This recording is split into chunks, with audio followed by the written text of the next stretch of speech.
Bismillahirrahmanirrahim. Assalamualaikum warahmatullahi wabarakatuh. Perkenalkan, nama saya Mulyana Geha, SPD, MPD, dosen program studi pendidikan biologi, Fakultas Matematika dan Ilmu Pengetahuan Alam, Universitas Negeri Makassar.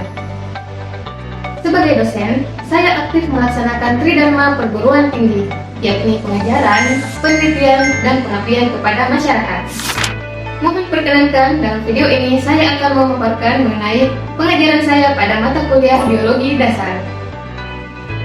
Mata kuliah biologi dasar merupakan mata kuliah wajib bagi mahasiswa program studi pendidikan biologi dengan bobot 3 SKS. Mata kuliah ini disediakan pada semester 1. Adapun bahan kajian dalam mata kuliah biologi dasar, yakni yang pertama adalah biologi sel sebagai ilmu, yang kedua sel, yang ketiga organisasi tubuh hewan, yang keempat organisasi tubuh tumbuhan, yang kelima reproduksi pada makhluk hidup, yang keenam metabolisme, yang ketujuh pewarisan sifat, yang kedelapan bioteknologi, yang kesembilan evolusi, dan yang kesepuluh yakni interaksi antara makhluk hidup dengan lingkungannya. Dalam pelaksanaan pengajaran, saya menerapkan pembelajaran blended based learning, sehingga pembelajaran dapat berlangsung secara sinkronus dan asinkronus. Untuk memilih model dan metode pembelajaran, saya mempertimbangkan kesesuaian antara karakteristik masing-masing CPNK dan juga karakteristik mahasiswa.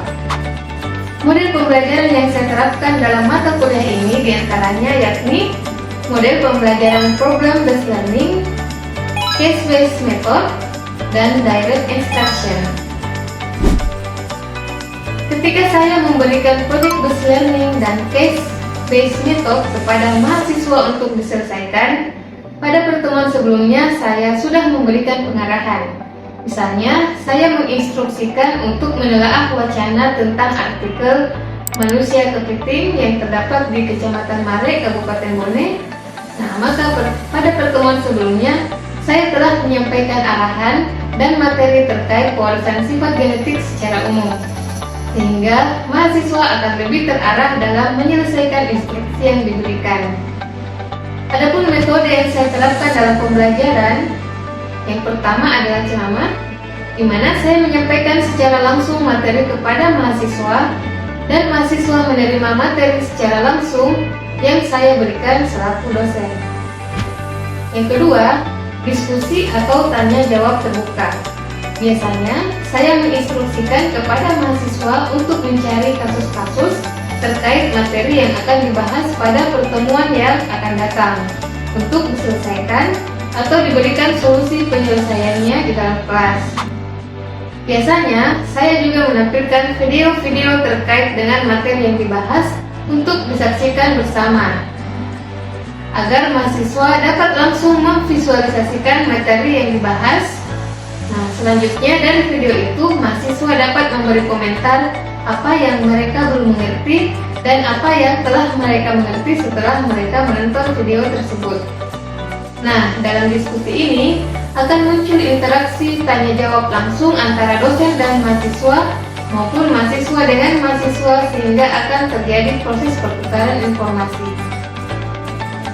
Nah, adapun media pembelajaran yang saya gunakan yaitu media di kelas, yakni secara sinkronus dan asinkronus. Nah, media yang pertama yakni beberapa referensi buku yang terdapat di LMS yang oke. Di Universitas Negeri Makassar, LMS yang digunakan diberi nama Siam Oke. Di sini, kami menyediakan bahan ajar seperti PowerPoint, video dari YouTube, sehingga mahasiswa dapat mempelajari materi di mana saja dan kapan saja mereka membutuhkan. Selain itu, pada LMS yang oke, saya juga menyediakan kuis, penugasan, serta forum diskusi.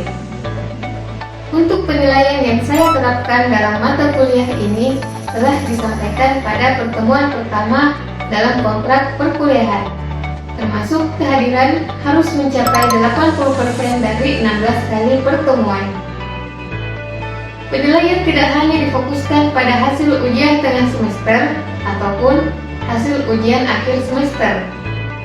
Beberapa aspek yang menjadi penilaian seperti aktivitas, meliputi keaktifan dan sikap mahasiswa dalam kegiatan pembelajaran di kelas, produk akhir dari proyek atau case study, penugasan, kuis, UTS, dan UAS.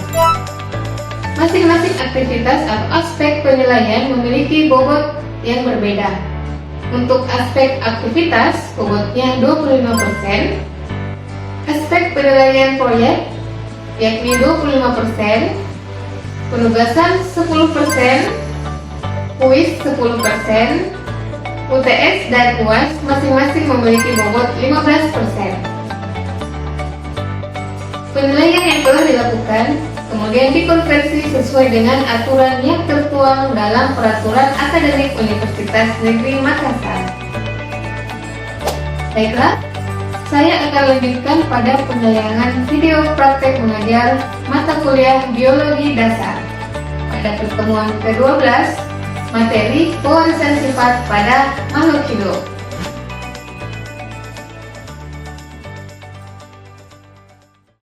Bismillahirrahmanirrahim. Assalamualaikum warahmatullahi wabarakatuh. Waalaikumsalam warahmatullahi wabarakatuh.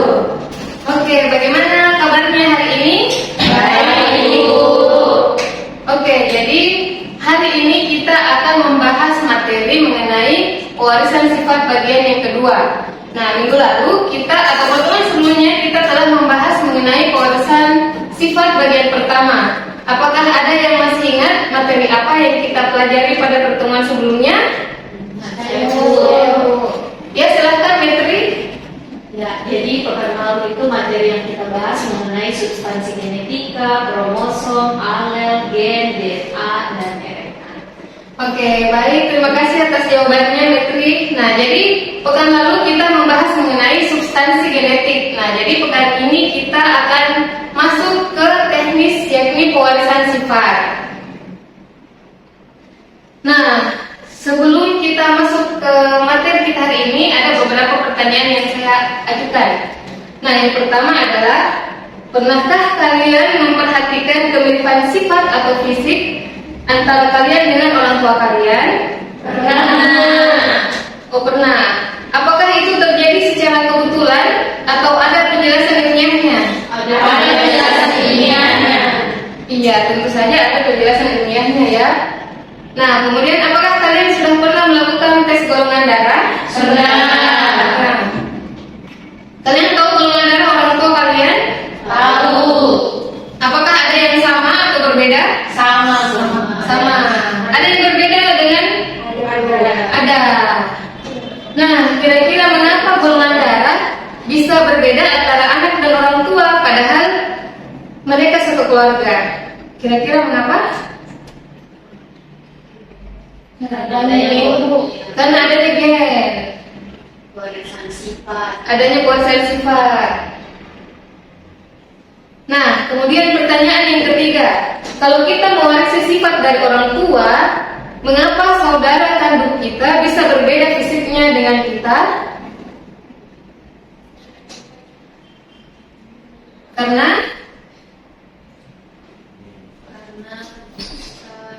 dari keragaman kombinasi alel. Oke, karena adanya kombinasi ya, kombinasi gen dari kedua orang tua. Nah, untuk mempelajari lebih lanjut bagaimana pewarisan sifat itu diwariskan, nah kita akan membagi kelompok. Nah, tapi sebelum itu tujuan pembelajaran kita hari ini ada 3, ada 4 ya, silahkan diperhatikan. Nah, setelah kegiatan pembelajaran, mahasiswa diharapkan mampu menjelaskan hukum Mendel 1 dan hukum Mendel 2. Nah, kemudian mahasiswa mampu menganalisis rasio genotip dan fenotip pada persilangan lebih dari satu sifat atau polihibrid ya. Nah, kemudian setelah perkuliahan, mahasiswa diharapkan mampu menjelaskan pewarisan dengan menggunakan silsilah keluarga, dan mahasiswa diharapkan mampu menganalisis mekanisme pewarisan penyakit genetik pada manusia. Nah, sebelum saya bagi kalian menjadi 3 kelompok kecil, nah silahkan perhatikan gambar yang saya tampilkan. Nah, silahkan Khalil, apakah Khalil mengenal ini adalah kelainan genetik apa atau mungkin ada yang dikenali di sini? Rizky Ayu? Oke. Oke, jadi yang belum tahu, sebentar saya akan bagikan barcode link artikelnya ya. Nah, karena gambar yang ditampilkan ini nanti akan menjadi tugas kelompok kalian. Nah, ini merupakan penyakit kulit belang yang dialami satu kampung di Bone yang disebut dengan Tobalo ya. Nah, kemudian ini merupakan jari kepiting. Nah, jadi ada satu daerah tertentu, nah itu jarinya atau morfologi jarinya tidak umum. Nah, kemudian ada juga yang kampung mata biru. Nah, jadi ada suatu daerah di Sulawesi Tenggara, nah itu beberapa atau sebagian besar warganya itu memiliki mata biru seperti turunan Eropa. Nah, jadi silahkan dibagi kelompoknya. Nah, kemudian ini adalah link artikel untuk kelompok 1 yang membahas mengenai Tobalo atau kulit belang. Nah, kemudian ini adalah link untuk kelompok 2 yang membahas tentang kelainan berupa jari kepiting. Nah, kemudian untuk kelompok 3, nah silahkan dibuka linknya ya. Nah, untuk pembagian kelompoknya, Mika, Hikmah, dan Sri satu kelompok. Nah, kemudian Della, Metri, dan Nurul satu kelompok. Nah, kemudian Fazma, Rizky Ayu, Winda, Fia, dan Holil satu kelompok ya. Nah, baik, silahkan dibentuk kelompoknya.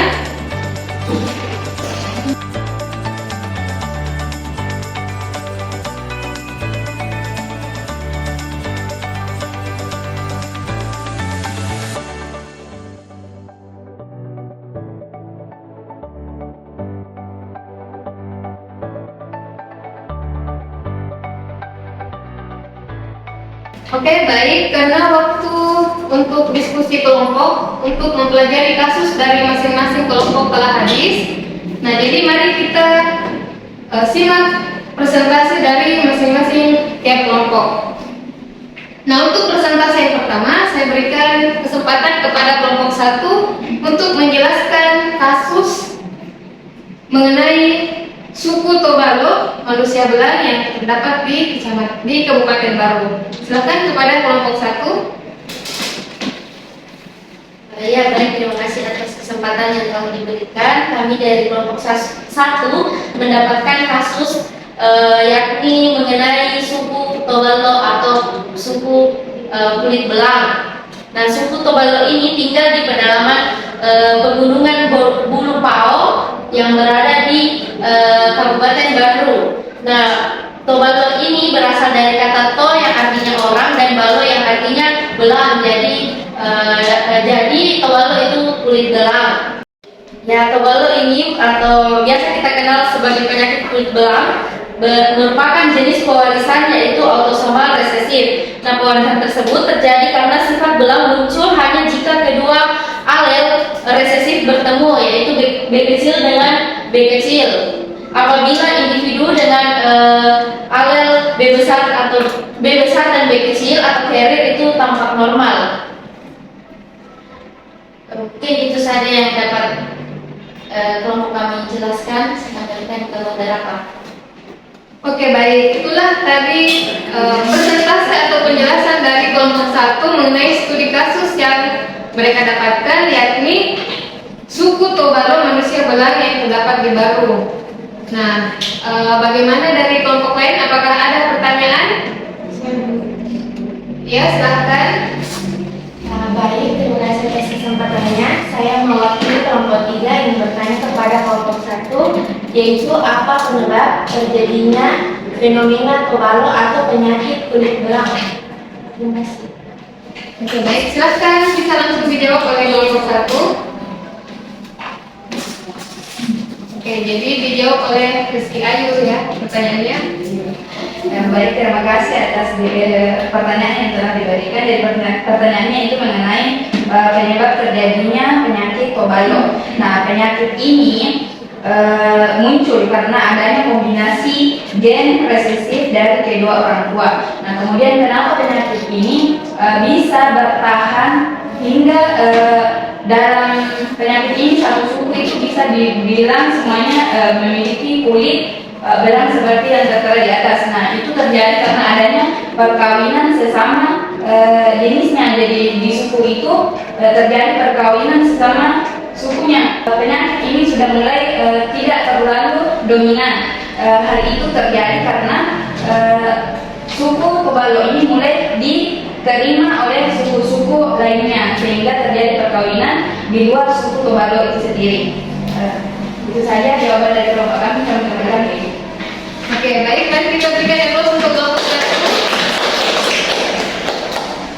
Nah, oke, jadi seperti itu ya mengenai kasus munculnya suku kulit belang pada suku Tobalo yang ada di Baru. Nah, berikutnya kita akan membahas mengenai kasus kedua, yakni manusia kepiting dari Kecamatan Mare di Bone. Nah, berikutnya saya berikan kesempatan kepada kelompok 2 untuk mempresentasikan hasil diskusi kelompoknya mengenai kasus manusia kepiting di Kecamatan Mare di Kabupaten Bone. Ya, baik, terima kasih atas kesempatan yang diberikan. Jadi kami dari kelompok 2 yang mendapatkan kasus mengenai manusia kepiting atau kelainan pada jari dan tangan.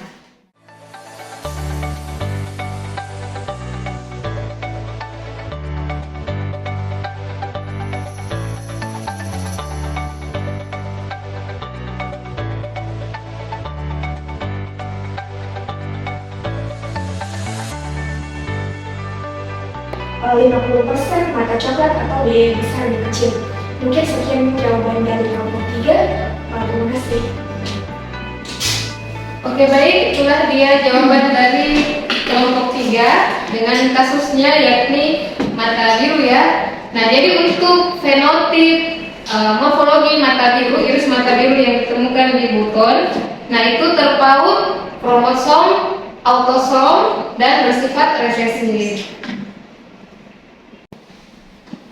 Oke, baiklah, dengan selesainya presentasi dari 3 kelompok, nah jadi itulah dia kasus kelainan morfologi yang ditemukan pada manusia yang dapat kita jadikan sebagai contoh untuk mempelajari pewarisan sifat pada materi kali ini. Nah, bisa dilihat pada slide di atas. Nah, sifat-sifat yang diturunkan itu apa saja? Ada sifat fisik, kemudian jenis kelamin, kemudian ada kelainan atau penyakit, kemudian ada juga golongan darah.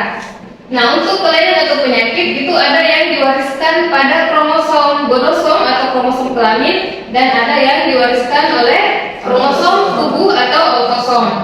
Nah, untuk sifat atau gen yang diturunkan pada kromosom kelamin atau gonosom itu terbagi 2. Ada yang bersifat resesif dan ada yang bersifat dominan. Nah, kemudian untuk sistem golongan darah yang dikenal itu ada sistem penggolongan darah ABO, aliannya ada IA, IB, dan I0. Kemudian ada sistem MN dan ada sistem Rhesus. Nah, kemudian sifat fisik apa saja yang diturunkan? Nah, jadi ada banyak ya. Ada bentuk rambut, ada warna rambut, ada morfologi rambut, maksudnya ada yang botak, kemudian mata, warna bola mata, bentuk hidung, ukuran bibir, lidah, pipi, dan rahang.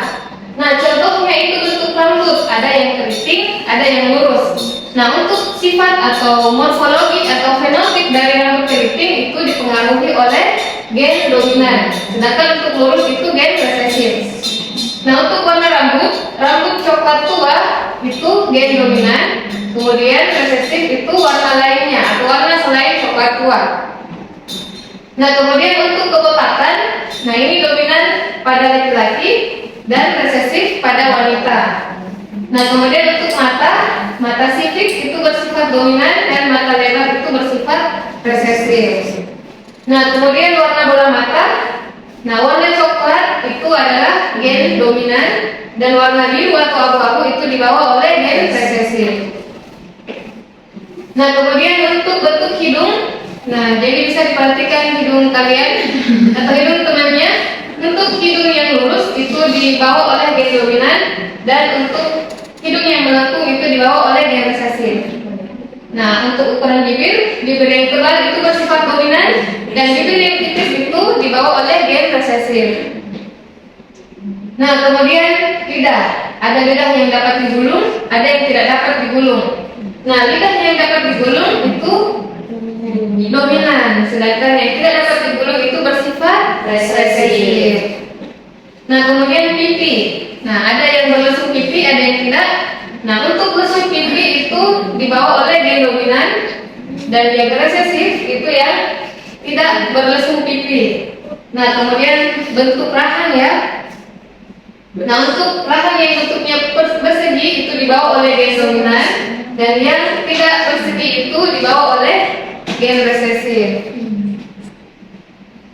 Nah, kemudian, nah ini tadi ya, penyakit yang diwariskan kepada keturunan, ada yang terpaut kromosom tubuh, kemudian ada yang terpaut kromosom kelamin. Nah, yang terpaut kromosom tubuh ada yang dominan, ada yang resesif. Nah, kemudian yang terpaut kromosom kelamin ada yang terpaut kromosom X, dan ada yang terpaut kromosom Y. Nah, untuk materi lengkapnya bisa dilihat di Syamoke, sudah dimasukkan pada materi Syamoke ya. Nah, kemudian ini dia morfologi dari kelainan yang diwariskan ya. Nah, ini dia hipertrikosis, tumbuhnya rambut pada telinga. Nah, ini brachydactyly, jarinya pendek. Nah, kemudian ini yang biasa kita jumpai, albino ya. Kemudian ada webus. Nah, kemudian katara, Dentigonesis imperfecta, polydactyly, anomisia atau tidak memiliki kuku. Kemudian thalassemia. Thalassemia itu darah sulit membeku. Nah, untuk mempelajari materi ini juga sudah tersedia di laman Syamoke. Nah, karena masih ada waktu tersisa sekitar 10 menit, jadi silahkan dikerjakan kuisnya. Nah, jadi silahkan semua dibuka Syamoke-nya, kemudian dikerjakan kuis yang tersedia di laman Syamoke. Oke, baik, semuanya telah mengerjakan kuis? Iya, Bu. Oke, jadi sebelum kita menutup pertemuan kita hari ini, mungkin ada sekitar 3 orang di antara kalian yang akan memberikan refleksi terkait materi yang kita peroleh pada perkuliahan hari ini. Nah, silakan untuk perwakilan dari kelompok 1, siapa yang akan? Ya, silakan. Baik, terima kasih atas kesempatannya. Jadi dari materi yang sudah dijelaskan oleh Ibu dan dari hasil presentasi ketiga kelompok, kita dapat melihat bahwa ilmu genetika itu dia tidak hanya menjelaskan tentang mekanisme biologis di dalam tubuh kita saja, tetapi juga membantu untuk memahami berbagai fenomena yang terjadi di masyarakat. Misalnya tadi yang pertama dipresentasikan itu ada kasus Tobalo dan mata biru. Nah, ini merupakan contoh dari hukum Mendel 1 yang menyatakan bahwa pasangan alel itu akan memisah secara bebas pada saat pembentukan gamet. Kemudian ada juga tadi kasus mengenai manusia kepiting. Nah, ini merupakan contoh atau bentuk dari hukum Mendel 2 yang menyatakan bahwa gen-gen untuk sifat-sifat yang berbeda akan berpasangan secara acak dan independen satu sama lain pada saat pembentukan gamet. Sekian. Oke, baik, mari kita berikan aplaus untuk hal ini. Nah, kemudian refleksi dari kelompok 2, silakan. Baik, terima kasih atas kesempatan yang telah diberikan. Pada hari ini kita telah mempelajari mengenai pewarisan sifat. Dari penjelasan Ibu maupun diskusi kelompok yang telah dilakukan, ternyata banyak perbedaan maupun persamaan yang terjadi pada makhluk hidup yang disebabkan adanya gen yang membawa sifat pada makhluk hidup itu sendiri. Nah, ada pun contoh kelainan sifat yang sudah kita bahas pada diskusi tadi. Yang pertama itu ada kulit belang yang terjadi pada suku Tobalo di daerah Baru, di mana fenomena ini sebagai sifat resesif yang muncul karena kombinasi gen resesif yang diturunkan oleh kedua orang tua. Yang kedua itu ada manusia kepiting, di mana manusia kepiting ini terjadi di Kabupaten Mare, daerah Bibone, yang memiliki ciri khas berupa kelainan tangan dan kaki yang diturunkan dari generasi ke generasi. Kemudian ada mata biru yang terjadi di daerah Siompu, Sulawesi Tenggara, yang merupakan kelainan yang terjadi sebagai adanya mutasi genetik. Mungkin saya Ibu, terima kasih. Oke, baik, mari kita berikan aplaus untuk kelompok 3. Oke, berikutnya silahkan. Oke, silahkan Holil. Terima kasih atas kesempatannya. Jadi hari ini terkait dengan pemeriksaan sifat dari kita bahwa merupakan sebuah proses di mana sifat-sifat tertentu itu diturunkan dari orang tua ke anak. Nah, beberapa tadi contoh yang tadi dipresentasikan itu merupakan dari bagian dari pemeriksaan sifat seperti mata biru, kepiting, dan juga penyakit subclavian. Nah, itu semua masuk dari pemeriksaan sifat, namun jenisnya berbeda-beda tergantung dari faktor genetik yang menyebabkannya. Ada yang resesif autosomal, ada yang dominan autosomal, bahkan ada yang tergantung kondisi dapat resesif ataupun dominan. Oke, baik, terima kasih. Mari kita berikan aplaus. Nah, oke. Nah, untuk memperdalam pemahaman kita mengenai materi genetik, ini ada tugas proyek. Nah, jadi tugas proyek ini dikerjakan selama 4 pekan atau seminggu. Nah, jadi tugas ini merupakan tugas kelompok yang dikerjakan oleh kelompok yang sama dengan hari ini ya. Nah, jadi tugas proyeknya yakni observasi sifat menurun pada keluarga. Nah, jadi kita menggunakan kelompok hari ini. Nah, kemudian amati 10 orang anggota keluarga terdekat kalian. Nah, kemudian catat minimal 3 sifat morfologi yang diturunkan atau yang menurun. Nah, kemudian sajikan dalam bentuk laporan yang dilengkapi dengan silsilah dari morfologi penyakit yang diturunkan itu ya. Nah, karena di sini ada minimal 3, berarti nanti di laporannya itu minimal terdapat 3 silsilah morfologi atau penyakit yang diturunkan pada keluarga kalian. Nah, kemudian nanti di akhir akan ada presentase seperti apa kemungkinan pola pewarisannya. Nah, jadi ini dikerjakan selama proyek ini dikerjakan selama 4 pekan ya. Nah, kemudian untuk laporannya itu dalam format PDF nanti dimasukkan di bagian penugasan yang terdapat di Syamoke. Oke, demikian pertemuan kita hari ini. Sampai jumpa di pertemuan selanjutnya. Semoga tidak ada halangan dan kita semua sehat. Demikian, assalamualaikum warahmatullahi wabarakatuh. Waalaikumsalam.